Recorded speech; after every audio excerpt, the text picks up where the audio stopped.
Hi everyone, hope you're fine. Welcome to my YouTube channel.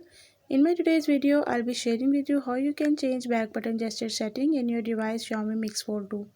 So if you want to change back button gesture setting in your device Xiaomi Mix Fold 2, you can do it by following the few steps and tips which I'll be sharing with you in my today's video. But before that, hit the red subscribe button and the bell icon so you're the first one to know when I upload anything new.